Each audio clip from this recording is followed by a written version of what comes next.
বাংলাদেশের বর্তমান সমাজ ব্যবস্থায় বিয়ে প্রেম ভালোবাসা করে বিপদে পড়েননি এমন মানুষ খুব কমই আছেন। বিয়ের পর স্বামী বা স্ত্রীর পরকীয়ার কারণে সুখের সংসার হয়ে উঠতে পারে দোজখের সমান। কিন্তু এ থেকে পরিত্রাণের উপায় কি? অনেক ছেলে অনেক মেয়েকে ভালোবাসেন, আর ছেলে মেয়েকে ভালোবাসে, মেয়ে ছেলেকে ভালোবাসে। তারা যদি কেউর কাছে কেউ সংসার বাঁধতে চান, তার ছবি নিয়ে আসবেন, ডেট অফ বার্থ নিয়ে আসবেন।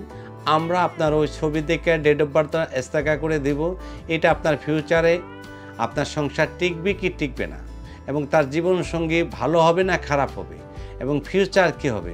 অনেকে বিয়ে করার পর দেখা যাচ্ছে বউ পালায় যায়, অনেকে বিয়ে করার পর দেখা যায় স্বামী চলে যায়। এগুলো আমাদের কাছে যদি আপনারা আগে আসেন, আসলে এটা আপনার একটা সঠিক সিদ্ধান্ত দিতে পারবো। আপনার বারবার বিয়ে করা লাগবে না, একবার সিদ্ধান্তই নিতে পারবেন।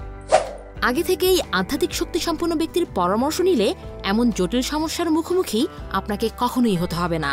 আজই চলে আসুন আধ্যাত্মিক শক্তি সম্পন্ন পীর জ্যোতিষরাজ লিটন দেওয়ান চিশতির কাছে।